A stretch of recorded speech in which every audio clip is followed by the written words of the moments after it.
Guys, আজকে আপনাদেরকে দেখাবো যে বন্যার্থীদেরকে সাহায্য করার নামে কিভাবে ঢাকা শহরের ছেলেমেয়েরা পিকনিক করতে যাচ্ছে। আপনাদেরকে দেখাবো, সবাই না, কিছু সংখ্যক। আপনারা জাস্ট দেখেন। আহা, গানটা শুনলেই মনটা বাইসা যায়।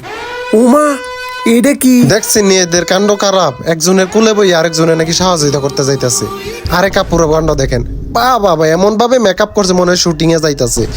উমা, কি বাপুর। तुम्हें शर्म है कुछ शर्म आया है? কাকা, এদের শরম লজ্জা বলতে কিচ্ছু নাই। শরম লজ্জা যদি থাকতো তাহলে এইভাবে নাটক চুদানো লেগা ওইখানে যাইতো না। সাহায্যের নামে নোংরামি চুদাইতো না। टपा टप मालूम ना कैसा लेते फिर टपा टप अभी ওমা, এটা কেরা? মিরেজ জানি। আরে কিছু বলবো না, জাস্ট আপনারাই বলেন। উনি যে ওইখানে সাহায্য করতে গেছে, ওনার মানে ওনাকে নিজেকে সাহায্য করতেই তো 2-3 জন লাগবো। উনি কোন বুঝে সাহায্য করতে গেল? আরে ভাই, তোমার যদি সাহায্য করার ইচ্ছা থাকতো তাহলে দান করে দিদা, কোথাও ওনারা যাইতো। তুমি যে ওখানে শো আপ করো না, শো আপ করো। এখন তো তুমি যদি নাইমা যাও, তোমার একেরা ধরবো।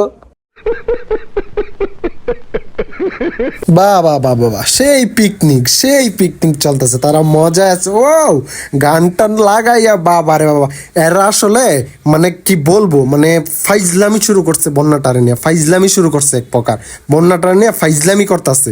আর এদের তো খুশি লাগছে বন্যা লইয়া, তাই না? মানুষ এই দিক দিয়ে মরে, তারা খুশি করতেছে। বস্তিগুলা যে করতে আয়, মানে কি বলবো আর এদেরকে। যাই হোক, कंट्रोल उदय তো দেখলেন। এখন ওইখানকার সাধারণ মানুষের কথা শুনেন। দেখেন এরা আসলে ত্রাণের নামে কি মজাটা করতেছে। ওরা যেতে শুটিং করতে, ছবি তুলতে, টাকা কামাইতে, মানুষকে দেখাইতে। কি আরে রে গুনে এতরা বই নামায় আর ছবি তুলে নামাই দে, ছবি উঠে নামাই দে।